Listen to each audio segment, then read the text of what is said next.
Ayuda a memoria. Buenas tardes, hoy 16 de abril del 2025.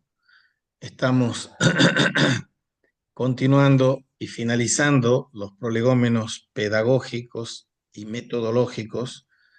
Hemos visto los pedagógicos y ahora vemos los metodológicos. Y en lo metodológico lo que estábamos viendo son unas cuantas palabras polisémicas ellas que uno tiene que ponderar en su significancia histórica concreta para saber qué dice uno cuando dice diálogo, qué dice uno cuando dice dialéctica, qué dice uno cuando dice disputatio.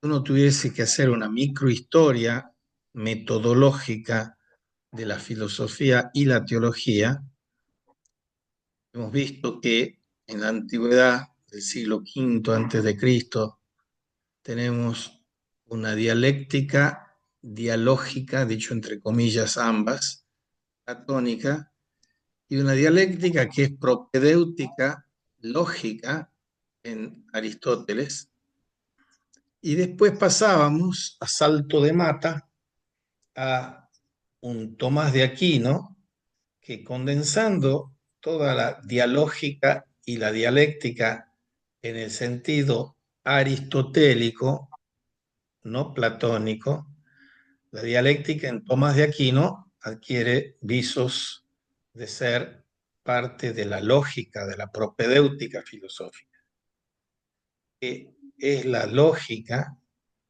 como una especie de ciencia formal, en los despliegues posteriores también, la que, la única que, según Aristóteles, puede alimentar la discursividad científica.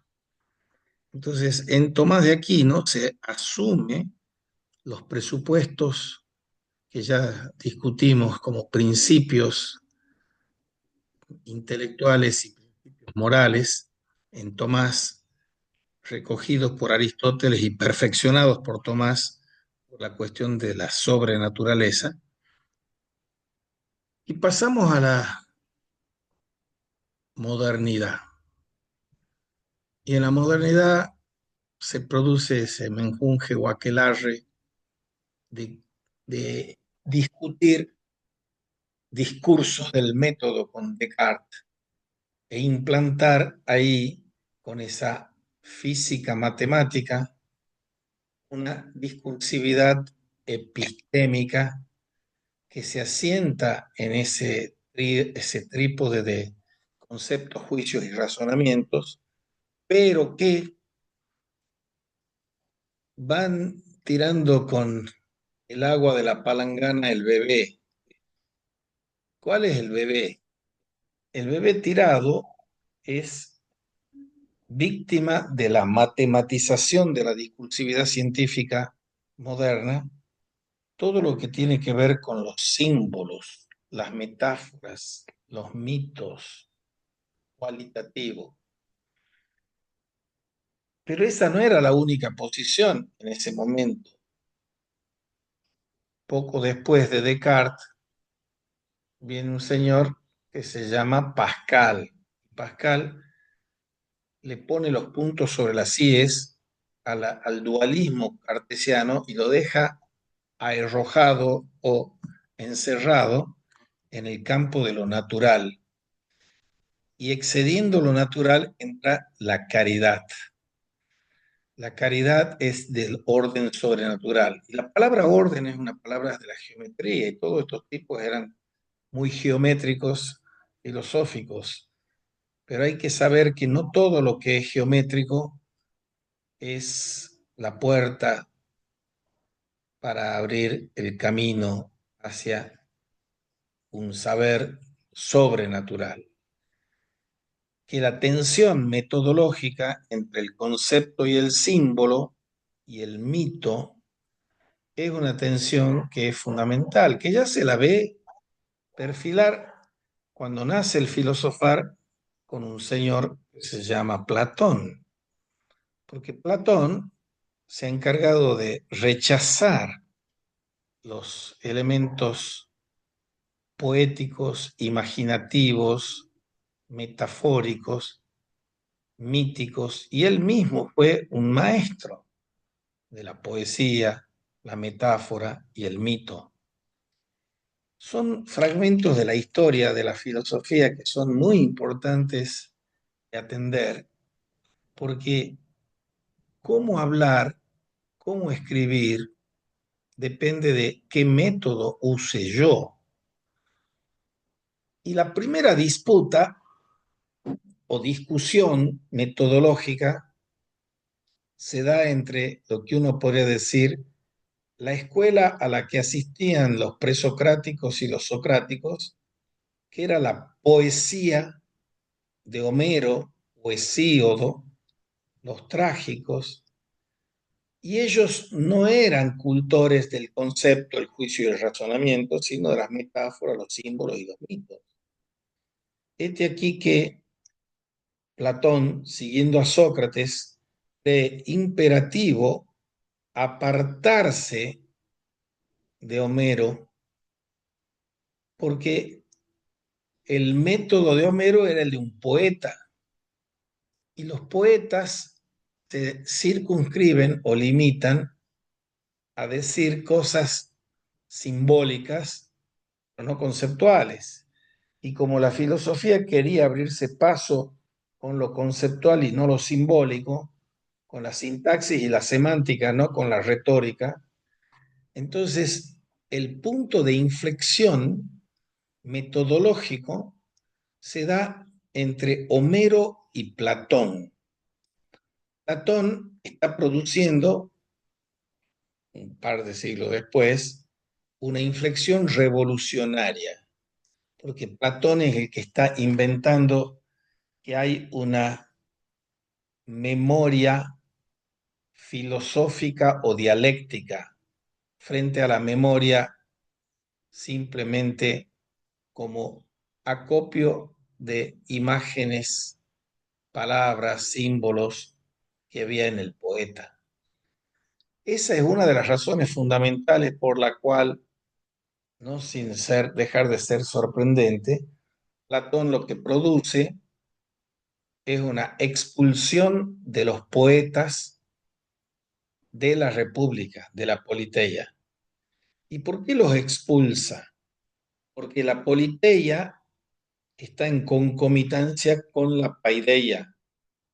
La República está en concomitancia con la escuela. ¿Y qué hace un poeta? Dice críticamente Platón. Crea imágenes. Y crear imágenes es descender al campo de lo mudable, lo sensible, lo inferior. Y la meta a la que tiene que aspirar el filósofo y el de la memoria dialéctica o filosófica es a la idea, que es universal y eterna. Por eso ese punto de inflexión es paradójico, porque se expulsa a los poetas por parte de un gran poeta. Se expulsa a los mitos por parte de un gran mitólogo, que es Platón. Y todo eso obviamente va a tener también una consecuencia sobre las metodologías que se transfieran a la Edad Media, porque si uno lee los bellos libros de Agustín, son mucho más cálidos y coloridos y afectivos que los más secos, rígidos y fríos de Santo Tomás, porque San Agustín está fecundado por el neoplatonismo, que es muy poético también, y no por el aristotelismo, cosa que sí pasa con más de... Por eso una inmensa línea fructífera, copiosa, que ha pautado durante todo el occidente y sobre todo en los primeros 1000 años de la medievalidad, es mucho más conceptual, es mucho más simbólico que conceptual. Y Tomás de Aquino es el que estatuye e instituye la teología como ciencia, porque él sigue el paradigma no simbólico, mítico, sino el paradigma aristotélico, de la lógica aristotélica. Y ya hemos visto, estoy haciendo un resumen quintesenciado de lo que venimos viendo hasta ahora, que saltando de Tomás de Aquino, poquito después viene Guillermo de Ockham, Duns Scoto, Meister Eckhart. Todos ellos tienen diversas posiciones metodológicas. La de Eckhart es una mística especulativa extraordinaria, en las que las metáforas y los símbolos son fundamentales. Pensar que Dios es nada es una proposición que, si uno la analiza lógicamente con los instrumentos aristotélicos, no dice nada, ese Dios es nada. Sin embargo, está cargado de significancia, pero en compañía de Eckhart y por una vía totalmente diferente está este revolucionario de la lógica, la política, la teología, que es Guillermo de Ockham. Guillermo de Ockham, en la disputa de los universales, que es una cuestión central de la medievalidad. ¿Qué discute la cuestión o la disputa sobre los universales? Esa disputa uno la puede extrapolar y retrotraer a los griegos. Lo veamos en ese tránsito de los griegos a los medievales. Hay, dicho así, con simplismo didáctico, tres posiciones, porque lo que pregunta la cuestión de los universales es: ¿qué es lo que existe? ¿Existe la idea del hombre? ¿Existe el hombre concreto o existe la idea del hombre en el hombre concreto? Si yo tomo que existe la idea por antonomasia, estoy en el platonismo. Y en el siglo XIII estoy en Buenaventura. Si estoy diciendo que existe el hombre concreto, estoy con los sofistas en Grecia. Y estoy con Sigerio de Brabante en el siglo XIII. Y si digo existe la idea del hombre en el hombre concreto, estoy con Aristóteles en la antigüedad, con Tomás de Aquino en la modernidad y prolongándonos todos los realismos que vendrán después. O sea, las tres posiciones básicas, con este simplismo didáctico de una cuestión enjundiosa y vigorosa, es que está el idealismo o hiperrealismo de los Platones, el realismo moderado de los Aristóteles, y está ese nominalismo y escepticismo y relativismo de los Protágoras o de los Sigerios de Brabante. Eso se va a ir espejando o replicando a lo largo de la historia hasta nuestros días. Sigue tan vigente como en el primer momento si lo que existe es solo la idea, el idealismo; si lo que existe es la idea en el hombre, el realismo moderado; o si existe solo el hombre individual y concreto. Muy bien.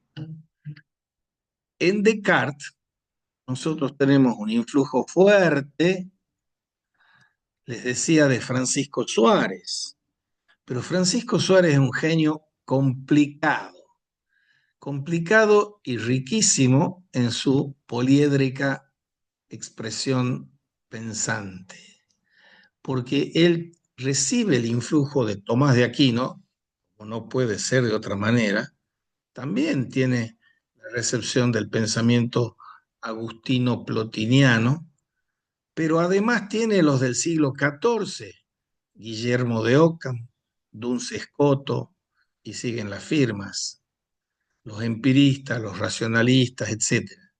Por eso es el eslabón intermedio entre la escolástica de la segunda escolástica española, que él manifiesta en una versión un poco más adelantada, histórica y cualitativamente, que la de Francisco de Vitoria, y la modernidad, porque sin Suárez no existe ni Descartes, ni Malebranche, ni Spinoza, ni Leibniz, ni Bacon, ni Locke, ni Berkeley, ni Hume, ni Kant, ni Hegel, y siguen las firmas.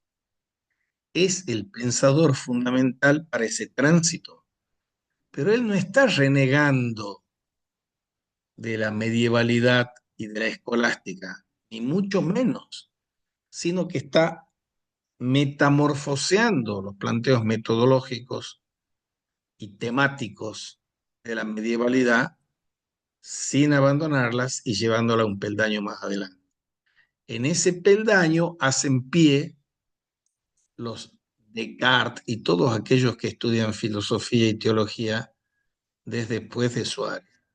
Suárez era la piedra angular de la currícula académica en los territorios de la colonia española en Ibero-Afroamerindia. Y todos nuestros hombres patricios formaron en escuelas filosóficas y teológicas juaresianas.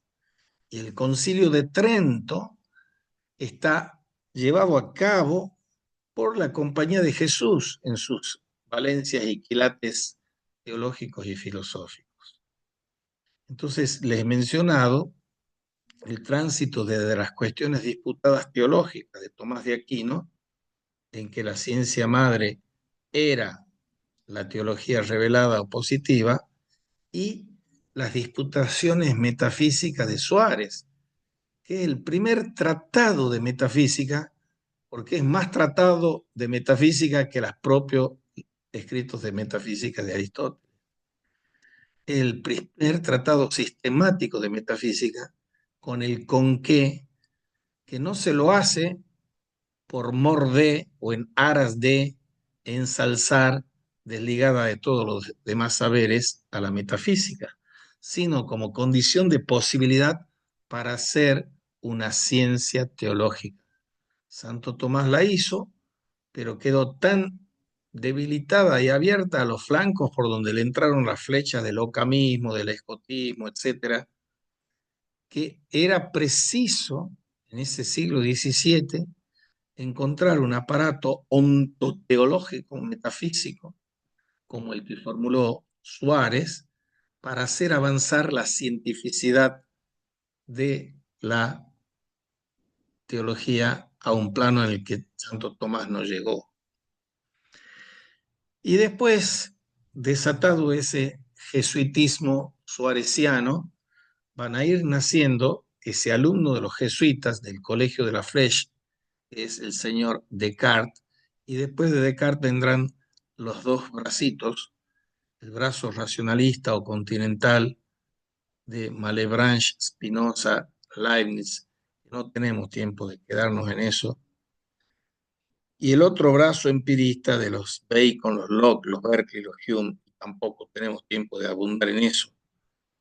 Pero sí dar un paso a la síntesis de ese dualismo de la sustancia que planteó Descartes. Trató de resolver de un capirotazo el señor Spinoza, diciendo que hay una sola sustancia que es Dios, Deus sive natura, que está subdividido por natura naturans y natura naturata, pero eso era de un capirotazo, de un solo tajo de espada, una cuestión para decir no existen dos sustancias, hay una sola y que tiene sus atributos, los atributos tienen sus modos. Entonces hacía falta, no necesariamente hacerlo como lo hizo Kant o lo irá después Hegel, tratar una solución más acorde a la razón pura, a la razón práctica y a la crítica del juicio, es lo que hizo Kant. Pero en Kant, como en Tomás de Aquino, hay una crítica al argumento ontológico de San Anselmo. Y Kant puso un cepo, una barrera, para que se impidiera conocer todo lo que tenía que ver con la cosa en sí. La cosa en sí no se conoce el objeto, y ya hemos hablado largamente ayer sobre la cuestión de objeto-cosa. La ontología, que no se llamaba así, o la metafísica, que se llamaba así, o la filosofía primera, que se llamaba así en la Edad Media, siguiendo a Aristóteles, es accesible por los entes y por los predicados sobre los entes. Entonces hay una correspondencia en las categorías, ya desde Aristóteles, entre lo óntico, ente, ens, el participio presente del verbo ser, y el logos, lo que después en la modernidad se llamará ontología. La ontología es una palabra moderna de un señor alemán que se llama Goclenius. Entonces, no hay ontología sin ente y logos. Eso ya está en Aristóteles, esa correspondencia de ente y logos. Ahora, ¿por qué es importante hablar de la ontología aquí en la modernidad? El gran suareciano alemán se llama Christian Wolff, y Christian Wolff adapta la escolástica suareciana para esa nueva escolástica alemana que va a prohijar a los Fichte, Schelling, Hegel y demás. Y él distinguía entre la metafísica specialis, las metafísicas specialis y la metafísica generalis. Y dice allí Wolff que la metafísica generalis es la ontología y las metafísicas specialis son la cosmología racional o natural, la psicología o antropología racional o natural y la psicología o antropología natural o racional.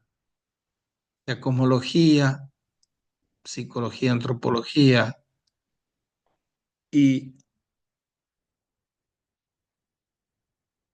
cosmología y teología natural o racional eran las cosas que uno podía hacer sin hacer pie en las Sagradas Escrituras. Pero todos ellos están pagando el tributo al divorcio de la sobrenaturaleza respecto de la naturaleza, un divorcio del Dios creador respecto del universo creado. Entonces, la andadura del filosofar y el teologizar moderno fue apartarse de lo sobrenatural, ir serruchando la rama donde estaban sentados todos. Muy bien.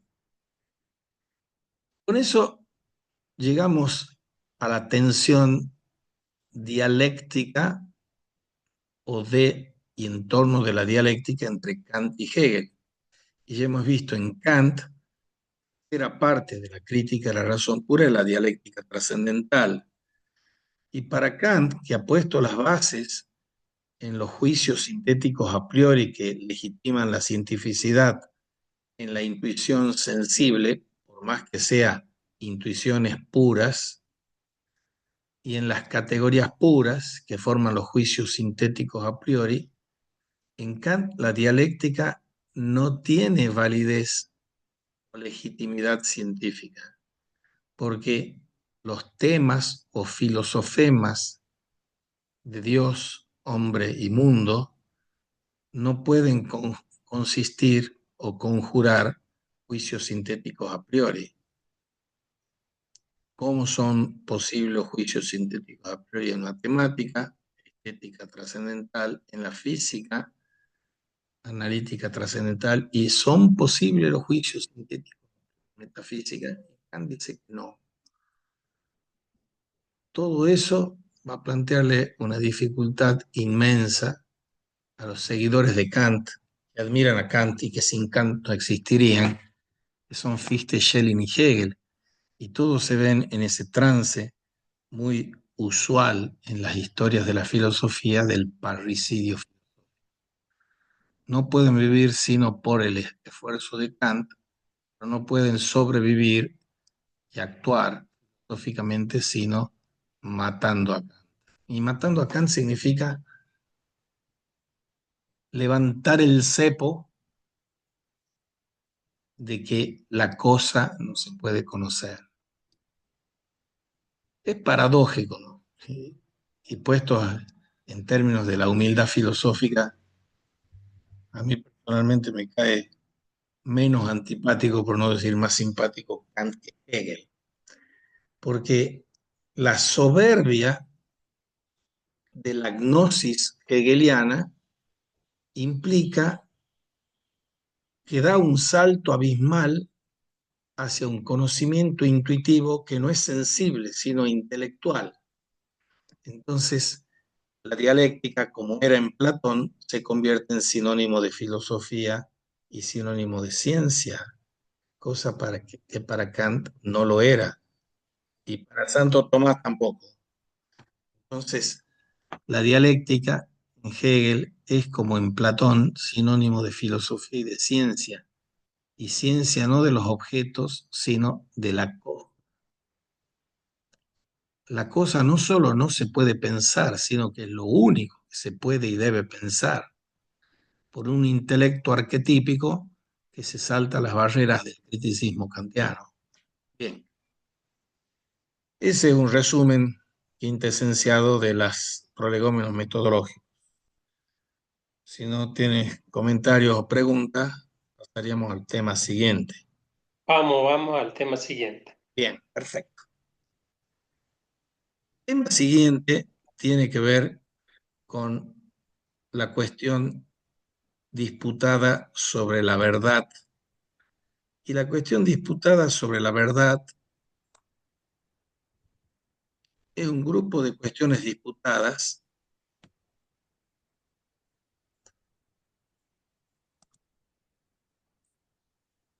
Vos tenés acceso al programa, ¿no es cierto? El programa es Sí, Escuela y República en la Teología y Filosofía de la Región NOA, Teólogo del Verbo Encarnado, Lectura tomasiana de las cuestiones disputadas de Veritate, Etos cultural de la Región NOA, como comunicator y Kairos de la imagen en el cine sacramental.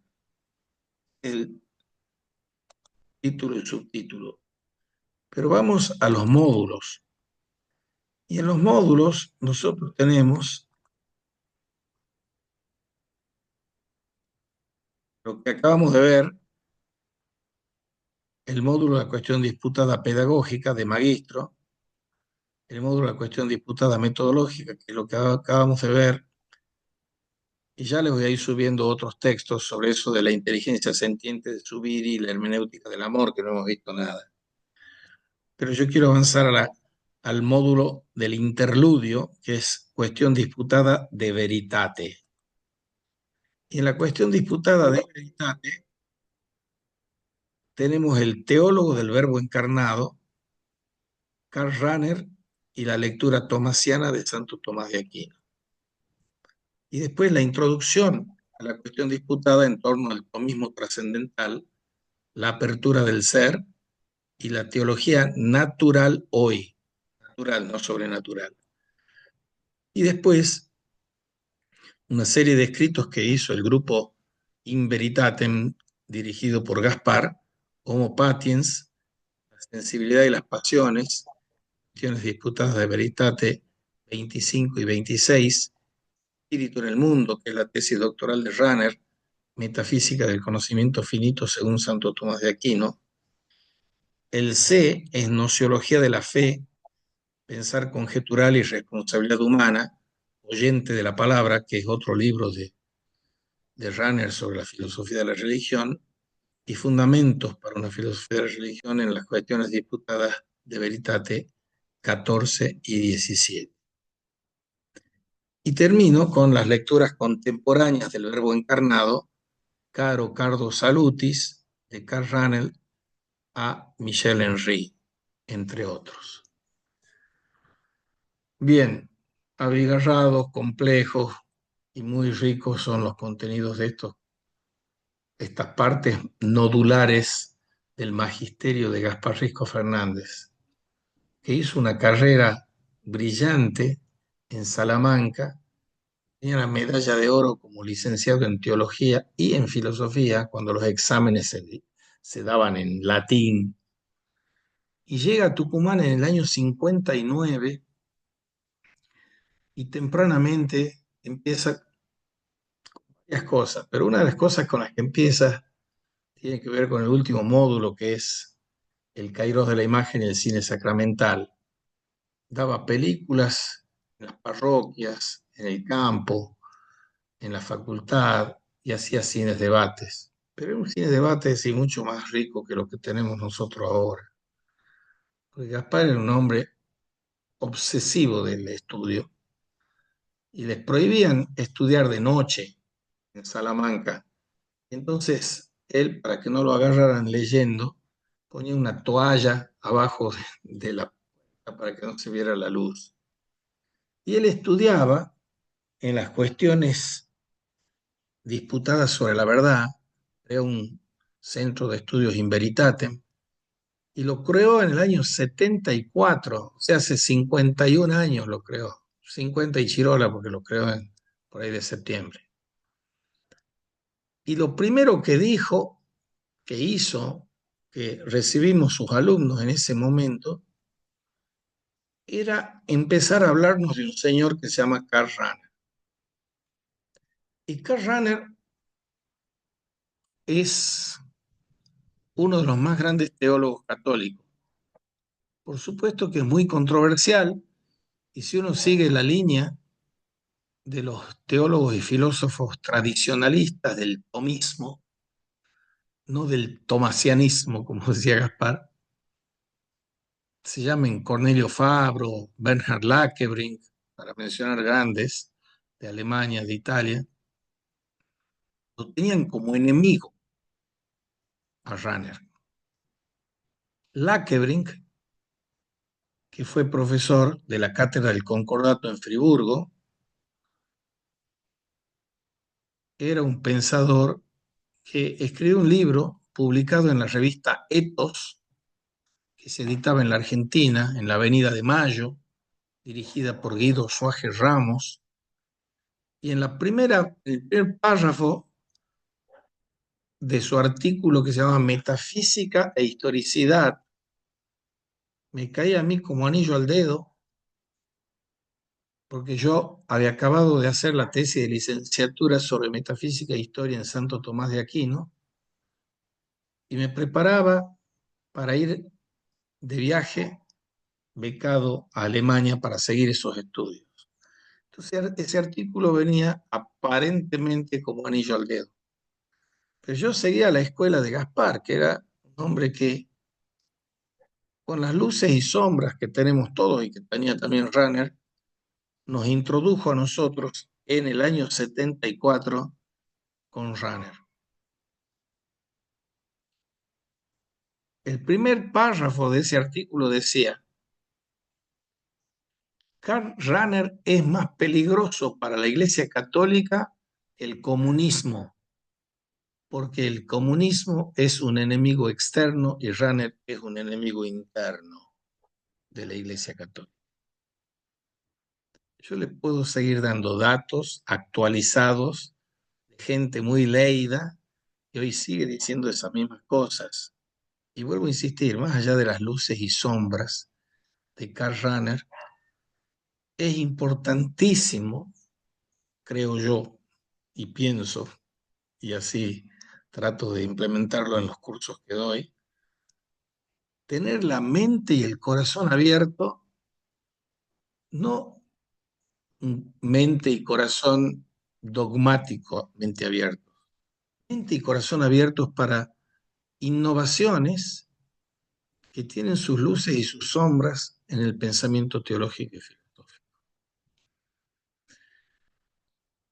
Veamos dónde están las luces, dónde están las sombras.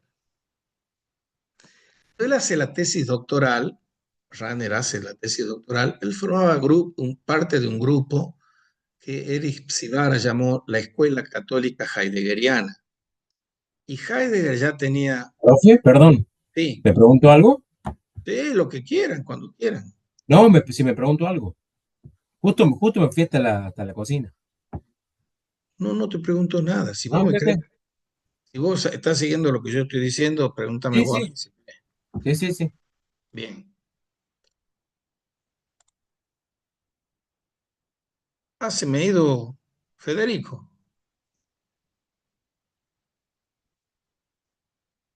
Se ha ido Federico. Bueno,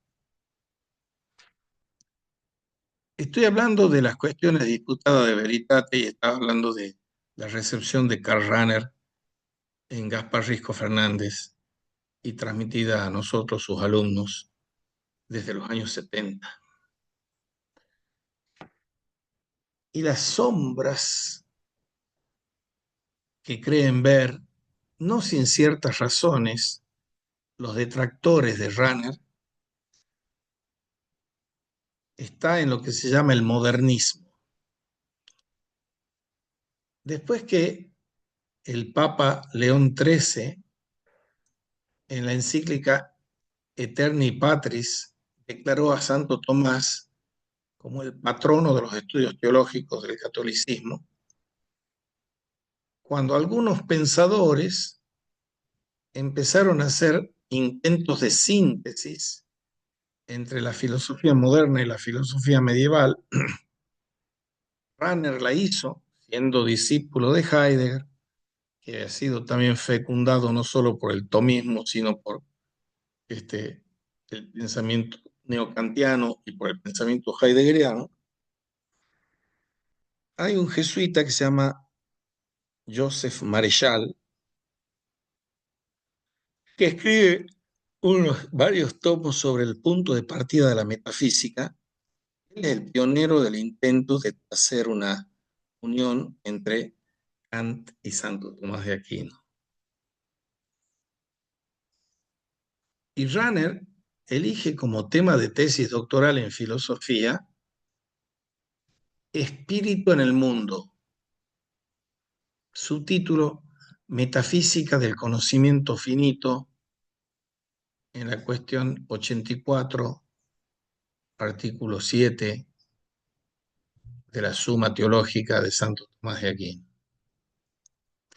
Porque lo que está tratando de asumir Rahner es cómo se puede hacer un fecundo diálogo entre Kant y Santo Tomás de Aquino.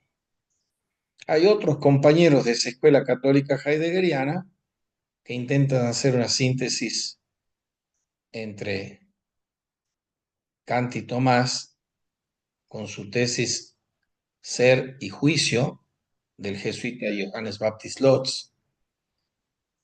Otra es esa que he mencionado de Rahner. Otra es el tema de Gustav Siebert, un intento de síntesis entre Hegel y Tomás de Aquino.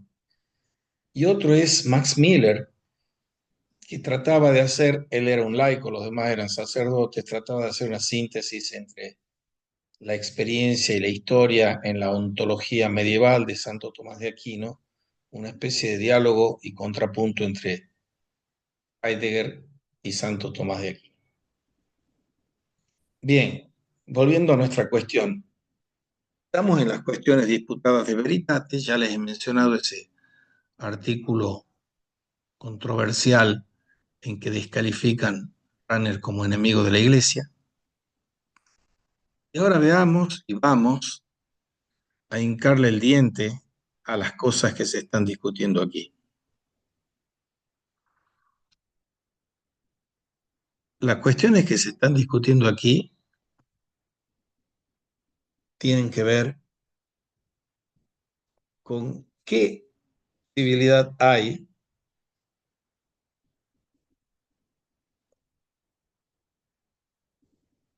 de establecer una síntesis entre esas cuestiones metodológicas y pedagógicas que estuvimos viendo,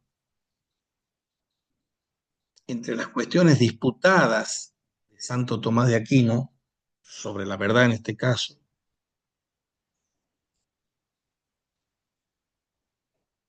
y el pensamiento moderno. Es una empresa riesgosa, por cierto, pero no fue solo Rahner el que la hizo. Estaba también, como les he mencionado, Lotz, y hay otro, un canadiense, genial, que se llama Werner Lonergan. A todos ellos se les decía los tomistas trascendentales. Trascendental no en el sentido de Santo Tomás, sino trascendental en el sentido kantiano, hegeliano, etc. Es decir, también tomistas dialécticos, que algunos lo harán también. Entonces, cuando estamos afincados en ese terreno, tenemos que ver cómo trata de postular la cuestión disputada sobre la verdad, dónde arrancamos. Y arrancamos en la teología del Verbo encarnado. A ver, algunos pueden pensar que este tipo de temas y términos serían improcedentes para un curso que de movida tiene una intención filosófica. Teólogo del Verbo encarnado. Pero Santo Tomás tenía una amplitud de corazón y de mente que lo llevaba a acoger filosofías de Aristóteles, de Tomás de Aquino, de San Agustín, etc. Y en la estructuración arquitectónica de la Suma Teológica, lo que hace Tomás de Aquino es plantear tres partes, como la Trinidad, Dios Padre,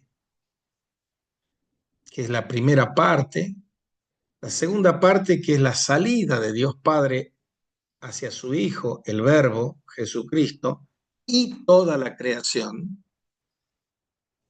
Y la tercera parte, que es de las postrimerías o la esjatología con J, que es el retorno al Padre por la mediación del Hijo y de la creación. La tercera parte es el tratado del Verbo encarnado. Así que hay pocas cosas más tomasianas que la teología del Verbo encarnado como consumación del emprendimiento teológico. Pero ahí se produce una especie de inserción de la cuestión de la carne en el tema de la filosofía y la teología. Yo les voy a mostrar dos textos que son lecturas actualizadas de la teología del Verbo encarnado, y les voy a mandar el texto de la Suma Teológica sobre la cuestión del Verbo encarnado. Primero solo pues,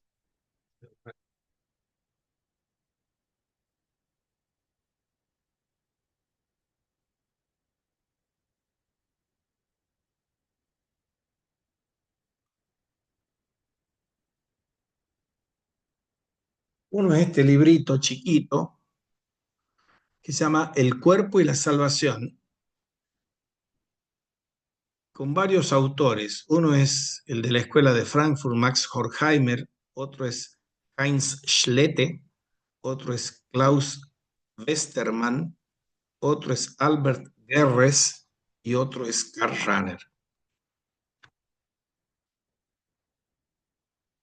Y otro libro es de un fenomenólogo francés, Michel Henry, que se llama Encarnación. Estos dos textos son versiones actualizadas de lo que es la teología del Verbo encarnado para Santo Tomás de Aquino. Entonces, a modo de introito, veamos un texto que nos dice como título Caro Cardo Salutis. Hay que distinguir entre cuerpo y carne. En alemán la distinción es clara porque hay dos palabras para cuerpo, Körper, y carne, Leib. Leib se parece al Leben, que es vida. Leib es la carne subjetiva que todos somos. Cuerpo es el cuerpo de un meteorito o el cuerpo que tiene una serpiente, una cucaracha.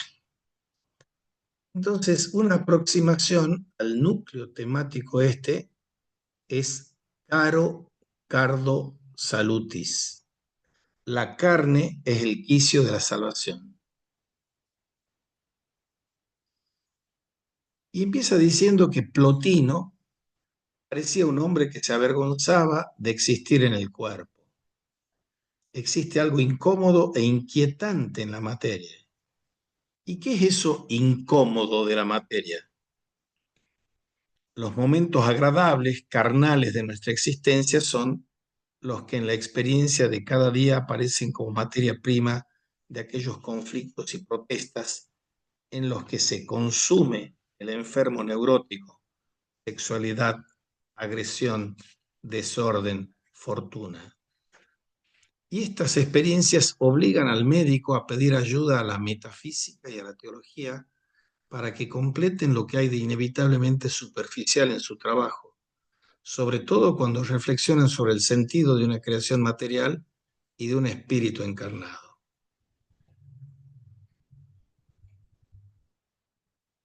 El cuarto concilio lateranense de la Iglesia Católica, que tiene lugar en el año 1215,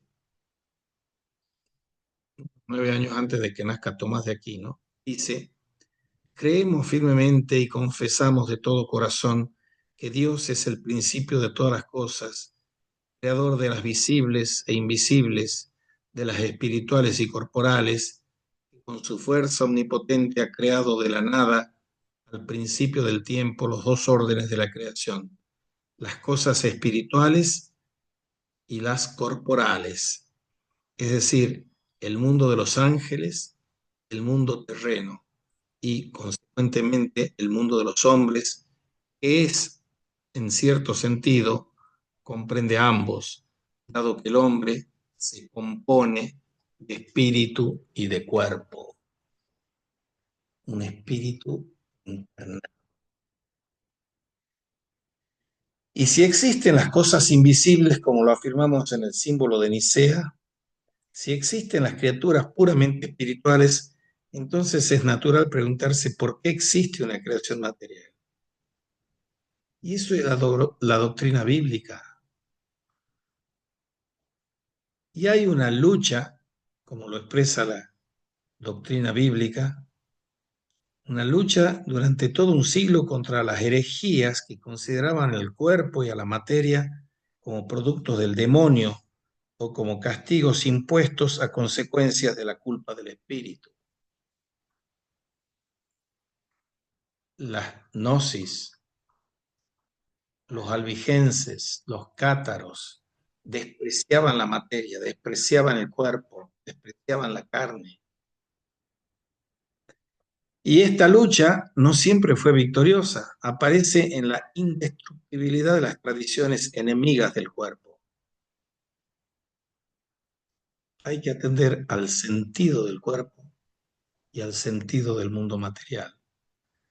Al principio del siglo IV escribe Lactancio, que es un escritor cristiano no del todo ortodoxo. Dice Lactancio: lo bueno se adhiere al alma, lo malo al cuerpo, al alma la luz, la vida y la justicia, al cuerpo las tinieblas, la muerte y la injusticia.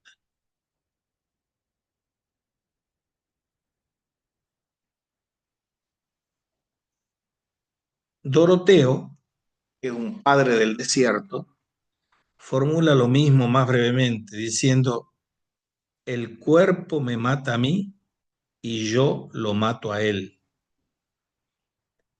Y también en nuestro siglo, está hablando siglo XX, se dan algunas obras equivocadas y que son representativas.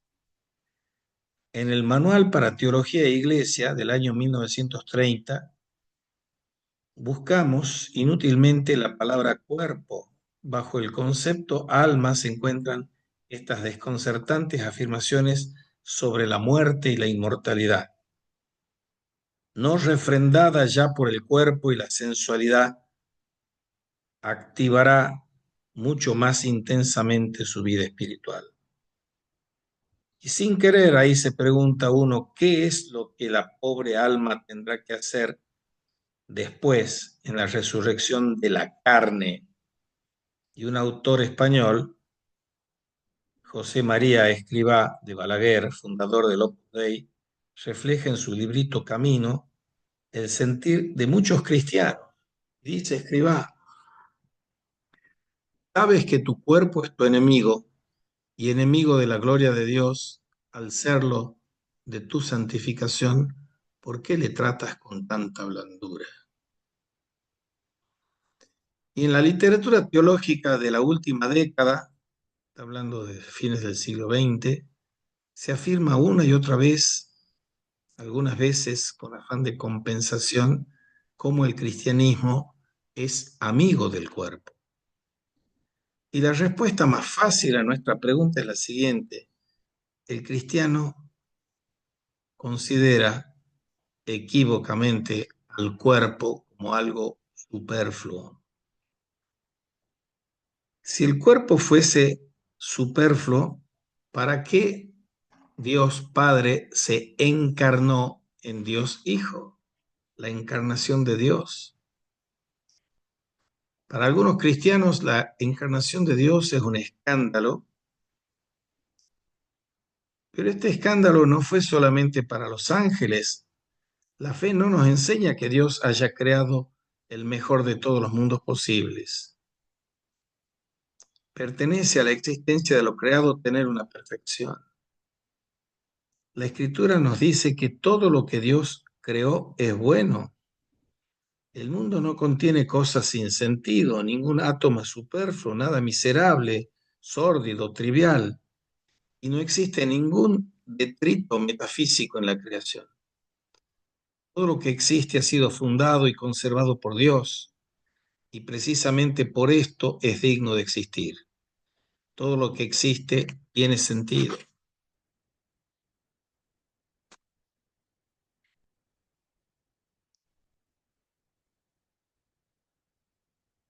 La Escritura dice en el libro de la Sabiduría 9:15, el cuerpo mortal agrava al alma y la tienda terrestre oprime la mente llena de inquietud.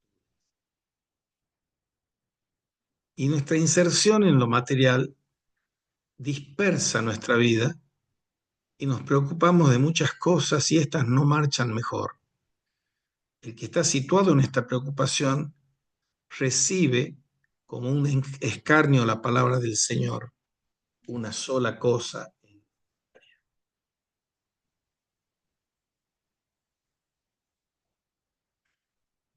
Caro,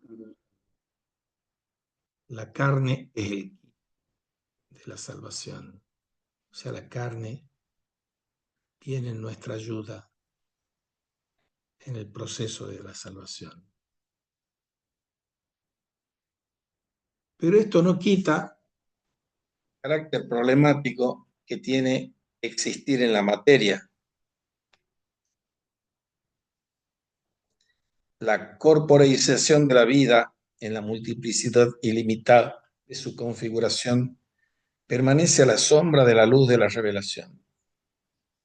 Lo incomprensible de la estructuración de este mundo parece agobiar a los pensadores más existenciales del campo teológico. Deseo conocer a Dios y al alma, nada más, dice San Agustín. Y esto suena a polémica y no indica ciertamente mucho afecto por el mundo material. Y lo mismo ocurre con la frase de Søren Kierkegaard que dice que la luna se componga de queso verde o de cualquier otra cosa es totalmente indiferente para la existencia. Pero Según la bella definición del gran historiador de filosofía medieval Etienne Gilson, el hombre es un analogatum de Dios en la materia. Es un analogado de Dios en la materia. Y la fórmula esta es de una tensión insoportable porque existir en la materia recalca precisamente de continuo la diferencia infinita que los separa de Dios, sus ridículas faltas de divinización. El cuerpo obliga al espíritu a trivialidades humillantes de servir a la materia y sus transformaciones. Y pareciera que el hombre piensa que ha nacido para algo más elevado y se malgasta así en lo bajo e inútil, algo que llena la vida ordinaria de amargura y mal humor.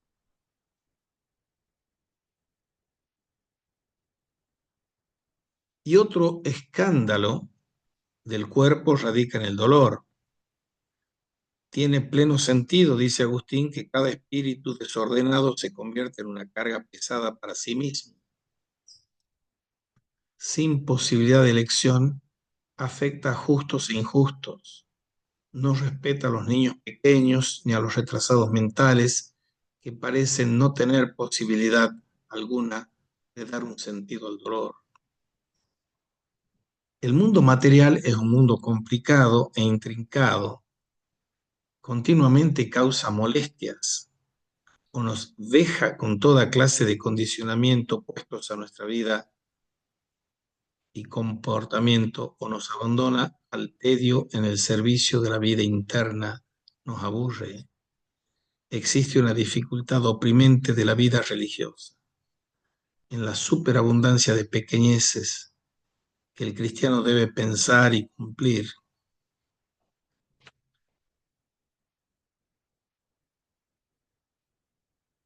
Así, nuestra vida está menos marcada por grandes sufrimientos y dolores que por la enorme cantidad de pequeños alfiletazos, triviales contrariedades de todos los días. Todo esto se compagina difícilmente con una doctrina sobre el hombre que pone como fundamento interpretativo del sentido de la existencia un vivir en responsabilidad y opción. Y constituye un escándalo de igual proporción el haber envenenado con el pecado original el entronque corporal con nuestros primeros padres, nuestro origen, sin tener en cuenta decisión personal alguna. Es también especialmente molesta y humillante nuestra espiritualidad encarnada, el proceso de nuestro conocimiento. Estamos orgullosos de su carácter empírico, pero en este precisamente, en su dependencia de la percepción sensible de la materia, vio Platón su indigencia más profunda, su adhesión a la nada, su debilidad para el error. Hombres que piensan son como perros que danzan. Así se podría variar la sentencia de Lichtenberg. No lo pueden hacer bien, y sin embargo nos maravillamos de que en definitiva lo puedan hacer. Los más inteligentes caen en ridículas simplezas y las defienden con pertinaz sagacidad. Dios parece ser el Dios de la insuficiencia. Nos da inteligencia, pero en la realidad una inteligencia débil. El cociente normal de inteligencia en cuya esfera se encuentra la mayoría de los hombres lleva a profesores y discípulos a la desesperación. Justifica la formulación del psiquiatra que dice que lo normal es frecuentemente lo imbécil. El cuerpo es el principio de la separación. Nos aparta de las cosas esenciales y de las propias, cuyo contacto no sería tan necesario. Es la causa de nuestra propia alienación. Nos hace impíos y que olvidemos nuestro ser. Esto nos lleva a una naturaleza inexorable. ¿Por qué existe entonces la materia? ¿Por qué existe el cuerpo? Una primera respuesta afirma que los seres creados sujetos espirituales contingentes necesitan con exigencia íntima de la materia como condición de su posibilidad. No existen ni pueden existir en absoluto seres sin valor mundano, por lo tanto la materia tiene que existir si deben existir esos sujetos. El valor inexorable de las leyes de la naturaleza, que son eficaces a pesar del sufrimiento o de los méritos humanos y no pueden ser debilitados por la oración, parece a primera vista un fuerte argumento contra la bondad y el poder de Dios. Pero aquí se puede proponer a la reflexión que ni siquiera la omnipotencia podría crear una comunidad de seres espirituales libres sin crear al mismo tiempo una naturaleza inexorable y relativamente independiente. No existe motivo para admitir que pueda existir conciencia de sí mismo sin oposición a un otro, a algo que no sea el yo mismo.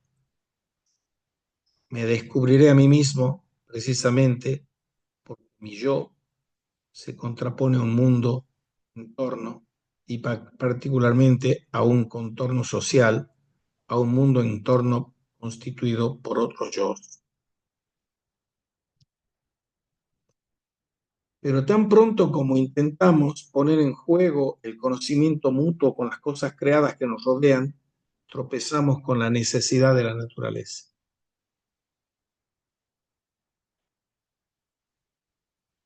Y la gente habla con frecuencia como si no existiese nada más fácil para dos seres puramente espirituales que encontrar o manifestarse a otro. Pero no veo posibilidad de que pudiesen realizar algo semejante a no ser que fuesen en un medio común que constituya su mundo o entorno.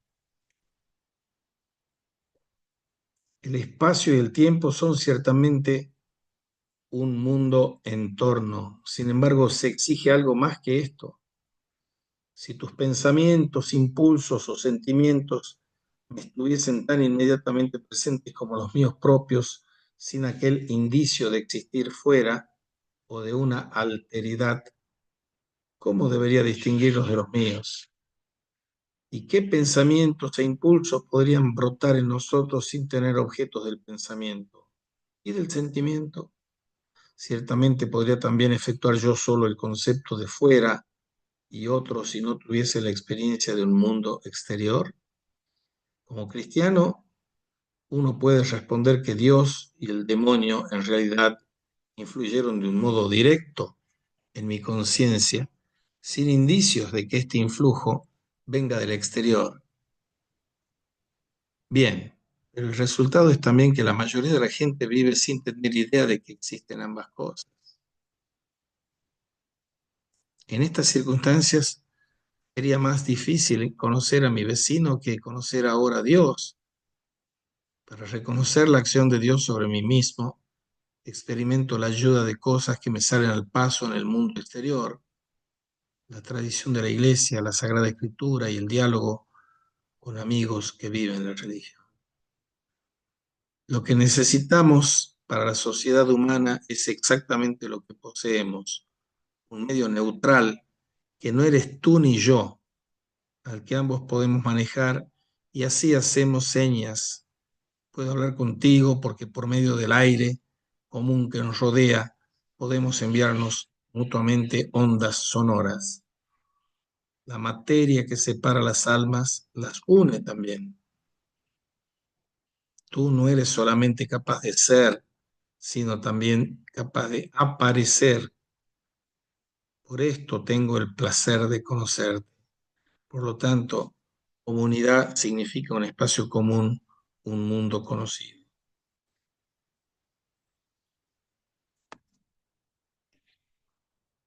Una vez más, si la materia tiene una naturaleza totalmente determinada y obedece a unas leyes constantes, entonces no todas las circunstancias de la materia podrían ser igualmente agradables a la gente de un alma determinada. Y si me es permitido jugar juzgar según mi propia sensibilidad, entonces un pequeño dolor en las piernas es algo ciertamente agradable. En general, la naturaleza fija de la materia significa que cuando seres humanos luchan, de ordinario el triunfo le corresponde a aquellos que tienen de su parte armas, habilidad y número, incluso cuando su causa no es justa. Aquí nos remite el autor a la cuestión de la vida del alma en el mundo. Leyes inmutables, consecuencia fundada en una necesidad causal, son limitaciones que tocan a la vida común. Hace el intento de quitar la posibilidad del sufrimiento, que es una consecuencia del orden de la naturaleza y de la realidad de la voluntad libre, encontrarás clausurado a la vida misma. Y el cristiano sabe poco del cuerpo. Ya desde un principio deberá conceder el cristiano que sabe poco del cuerpo. Le falta conocimiento experimental del cuerpo incólume de antes de la caída. Lo mismo que a un ciego le falta la experiencia de la visión. El hombre es un ser ambivalente porque su unidad es la de una materialidad pluralista. Tiene aún la posibilidad de curarse y esta es su suerte. El cuerpo es la libertad protegida contra su propio riesgo. Solo un espíritu en la materia puede, como nosotros, sentarse en las sombras de la muerte, como dice la Escritura. Para el espíritu puro solo existe la luz absoluta o la plena oscuridad, pero no el status viatoris en la noche y en el crepúsculo pasajeros, en un ámbito de sombras que lleva consigo continuamente la esperanza de una santidad. El cuerpo como tal no constituye estas sombras de muerte, pero si el cuerpo y el mundo insertos en el tiempo lo pueden experimentar. Ahora pasamos a la carne y la salvación. Hacemos una pequeña pausa y volvemos.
Carne y la salvación. Caro cardo salutis. Esta frase de Tertuliano, la carne es el quicio de la salvación, nos da en 3 palabras la respuesta esencial. Por lo pronto suenan aquellas otras, el verbum caro factum est, pero se hizo carne. Dios entra en la esfera cerrada de lo no divino y se abre a sí mismo, girando en el quicio del cuerpo y del mundo, las puertas cerradas, porque se hace carne, puede ofrecerse a sí mismo como sacrificio de el acto más sublime de la creación, la mayor revelación y comunicación del amor de Dios que me puede dar en la historia el sacrificio de Jesucristo es posible solo en el cuerpo. Y se ha dicho, salve vosotros miembros que fuisteis tan necesarios a Dios a poder realizar su sacrificio. Sacrificio comenzado en el sudor, continuado en las lágrimas y consumado en sangre, sin quicios, imposible abrir las puertas. La encarnación de Dios es la que posibilita al hombre en un contacto provechoso y salvador con Dios, la cercanía corporal de ver y oír a Jesucristo, tocar y aprovecharse de aquellos elementos de los que Él participa, la recepción corporal de los sacramentos.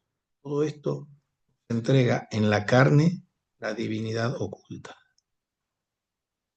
Las palabras del apasionado africano Tertuliano nos indican aún un sentido más profundo. Caro, carne, es para Pablo el hombre abandonado a la ley de sus miembros, al mismo tiempo le aparta de la ley de Dios. Estos son sus impulsos, sentimientos y pasiones, sus tendencias y disgustos, en cuanto radican en el egoísmo. Pero también esta carne es el quicio de la salvación, alrededor del cual el hombre gira cuando vuelve de su lejanía de Dios. En este quicio no hay conversión. Pero precisamente estos afectos desesperantes y al mismo tiempo salvables brindan en cada momento la oportunidad de que ellos brote la purificación en el cambio de la dirección.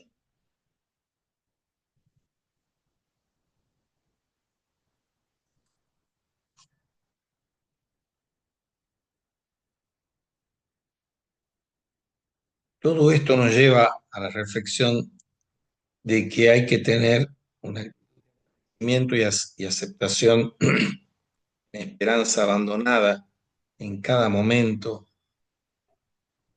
ver aparecer la oportunidad de que allí brote la purificación y el cambio de dirección. La humilde contingencia puede amargar al hombre, pero en el cuerpo se le hace más fácil y cercana. Nuestra materia corporal nos afianza al cielo, cardo salutis. A la materia pertenece el tiempo, es el colaborador inexorablemente consecuente de Dios. Es el más continuo de todos los diluvios, el elemento que conduce al arca de la salvación. Existe una dimensión del hombre a la que no alcanza el ángel. Hay cualidades y valores que solo pueden ser realizados en la estructura de criaturas materiales. Todas las virtudes, paciencia, debilidad, fidelidad, valentía, constancia y heroísmo, aplicadas a la bona ardua, a los bienes muy dificultosos, dificultosamente ganados, cualquier oposición, son solo posibles en la materia, donde se hiere, se es atacado y se puede sucumbir a la agresión. La tierra nos enseña más sobre nosotros mismos, todos los libros, porque se nos resiste, dice Antoine de Saint-Exupéry. Existe el mundo material porque es bueno. La materia debe ser un medio de la automanifestación de Dios.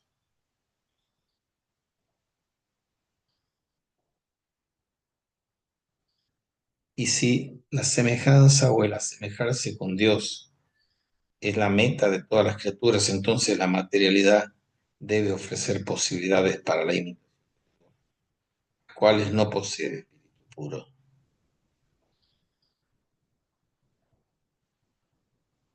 Y hay un amor a este misterio. El cuerpo en la nueva tierra es donde también será el canto de la nueva tierra será a muchas voces. El placer, la diversión, el juego, el baile, la experiencia de la belleza, la fuente de la energía, del arte, el placer exquisito de conciliar el sueño despierto después de un día agotador y dormir hasta la saciedad, y sobre todo la ternura nos indican que la felicidad humana no consiste solo en la posesión continua del bien perfecto supremo, sino que abarca una pluralidad de bienes y conocimientos que duran toda la eternidad. El cielo no sería abstraído si consistiese solamente en la visión de Dios. Mas la bienaventuranza es también la polifonía humana y mundana de la nueva tierra. En la medida en que escucha el cuerpo, es un maestro de la esperanza, un maestro del amor, anticipo y prefiguración de la salvación.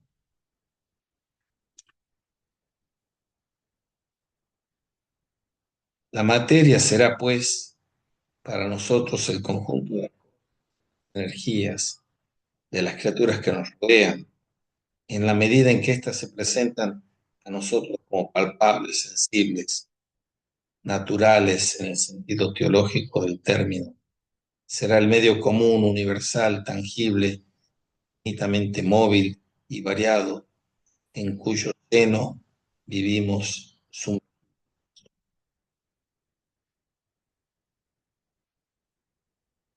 La materia, por una parte, es la carga, la cadena, el dolor, el pecado, la amenaza de nuestras vidas.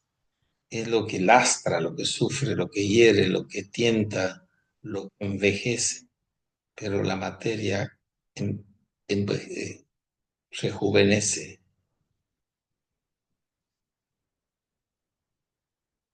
La materia al mismo tiempo es la alegría física, el contacto exultante, el esfuerzo virilizador, la felicidad de crecer, es lo que atrae, lo que renueva, lo que une, lo que florece. Por la materia nos hemos alimentado, elevado, ligado al resto del mundo. Hemos sido invadidos por la vida. Nos es intolerable ser despojados de la materia. ¿Quién nos dará un cuerpo inmortal? Vayamos terminando. Caro Carlos Salutis. Ningún alma se une a Dios sin haber recorrido a través de la materia un trayecto determinado, el cual es, en un sentido, una distancia que separa, pero en otro sentido es, además, un camino de reunión.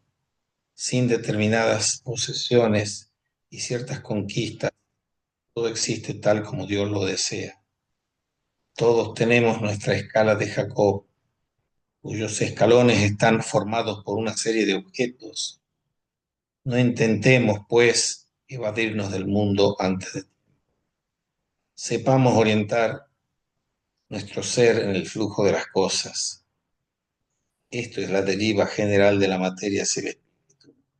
En esta historia general de la materia, ¿quién no reconoce el gran gesto simbólico del bautismo? En las aguas del Jordán, figura de las fuerzas de la tierra, Cristo se inmerge, la santifica. Y como dice San Gregorio de Niza, sale de ella resplandeciente, elevando consigo al mundo. Materia fascinante y fuerte que acaricia y viriliza, materia que enriquece y que destruye, confiando en las influencias celestes que han purificado las aguas. Me abandono a tus poderosas capas. Ha pasado a ti la virtud de Cristo. Arrástrame memorias. Muéstrame con tu sabiduría. Enduréceme con tu resistencia. Líbrame con tus arranques y, en fin, por todo tú misma, divinízame. Bien, son las 16:55. Hoy vamos a hacer una clase mucho más corta que normalmente y vamos a retomar después de las Pascuas. Así que no sé si tienen preguntas de lo que he dicho hasta ahora. Si no, nos despedimos. Ya les voy a mandar la grabación de esto para que nos ubiquemos en dónde estamos en el trayecto del curso que estamos haciendo. Fernando, ¿tenés alguna pregunta, comentario, duda? Profe, no, lo seguí atentamente. Perfecto todo. Interesante lo que contó sobre sobre la vuelta de Europa de Rico Fernández. Interesante, alumno de él. Sí, él llega en el año 59, yo lo tengo de profesor en el año 72, 73, 74 y desde entonces hasta hoy sigo siendo alumno de él. Bien, bien, bien, bien, bien. Bueno, más adelante me Ahí va a pasar. vamos a tocar tu tema cuando toquemos el tercer módulo de la cultura, el etos cultural de la región del NOA, etcétera. Claro, claro. Ese tema me gusta mucho. Eh, Sí, sí, después al final del curso me pasa su mail para que yo le escriba y me mande algunos textos que tengo. cómo no, con todo Mm. gusto. Y ya le Eh, voy a ir aumentando los textos y ustedes traten de ir leyendo los textos que acompañan el curso. ¿Vos tenés sí. que dar clase hoy también? No, no, no. Bueno, Bueno, bueno, quedamos así y nos muy estamos viendo el felices lunes entonces. Pascuas. Felices Pascuas. Igualmente para usted, profe. Nos Que estamos esté bien. viendo. Hasta el lunes, hasta Igualmente. luego. Chao. Chao, chao. Que ande bien.